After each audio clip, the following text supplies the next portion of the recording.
Elon Musk by Walter Isaacson. Walter Isaacson is a very talented writer, and over the years he has profiled some of the smartest and most influential people that I could think of. Leonardo da Vinci, Benjamin Franklin, Steve Jobs, all the people who came up with the internet collectively. It's an impressive list, and it's funny to me that he's chosen Elon Musk, and I think it's interesting for two reasons.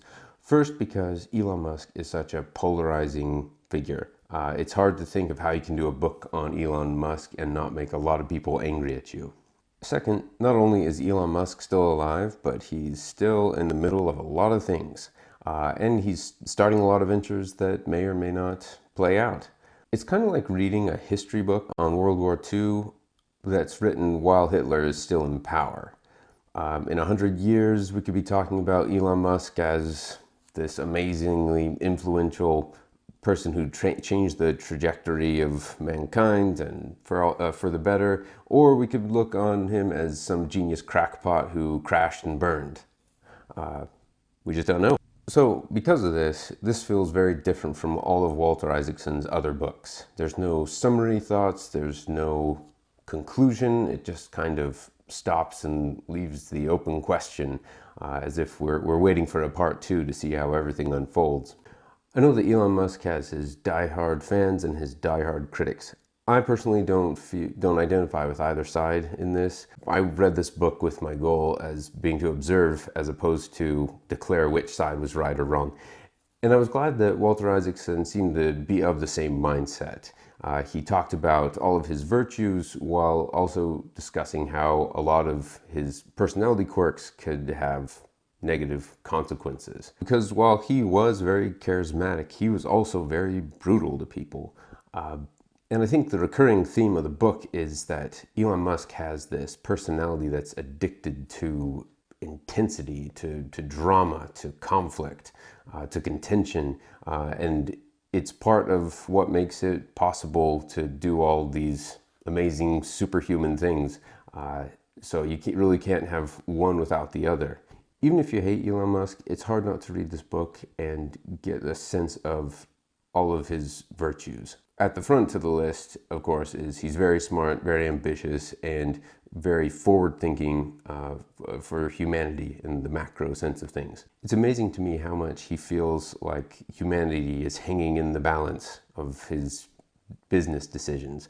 Like when he was in worse financial times and Tesla was in trouble, his mindset was, if I don't save Tesla, we're not going to have electric cars. Or with SpaceX, if I don't save SpaceX, we're not going to get to Mars. We're never going to be multiplanetary as a human race. It's this kind of thinking that gave him energy and motivation. If the weight of the world wasn't resting on his shoulders, then it wasn't a problem worth worrying about. But on the flip side of this, he also seemed to have a lot of personal issues. Problems with relationships with his father, with multiple wives, with his children, and with friends.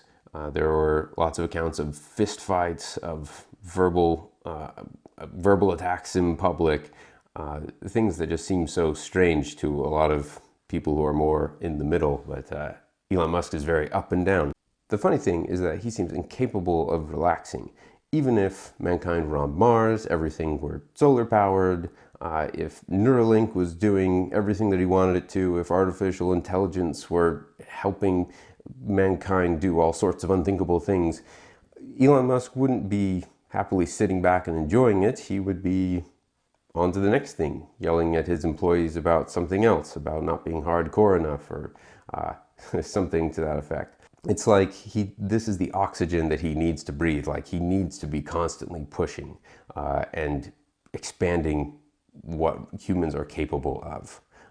Which you can take that as both a virtue and a vice. It's just fascinating to watch from a reader perspective. One side effect of this book is that it's kind of put an Elon Musk voice in my head. If I'm doing something, I ask myself, do I really know exactly what I'm doing? If someone were to walk in and ask me, would I be able to explain it? I've also noticed a change in mindset of when I set a goal, because Elon Musk was big about setting extreme goals. And I find that I'm more encouraged to do that now because there's something energizing about setting an extreme goal because it's so extreme, it kind of gives you energy to fulfill it, even though it seems impossible. I also loved how he saw life as a game. Because in video games, which he has a lot of experiences with, you figure out the inputs, the algorithm, and then you optimize your strategy. And his approach is to do exactly that with life. Think of life as a game that you're trying to optimize your strategy in. One final thought experiment. I really want to know what the world would be like if everyone had this hardcore Elon Musk mindset. It's fun to think about. I tend to imagine that the world is on fire, whether that's metaphorical or literal. I'll leave it up to you. But fun thought experiment. Overall, this was a very entertaining book. It delivers on the promises and it paints a very interesting picture of a brilliant and flawed man. I give it 4.5 stars.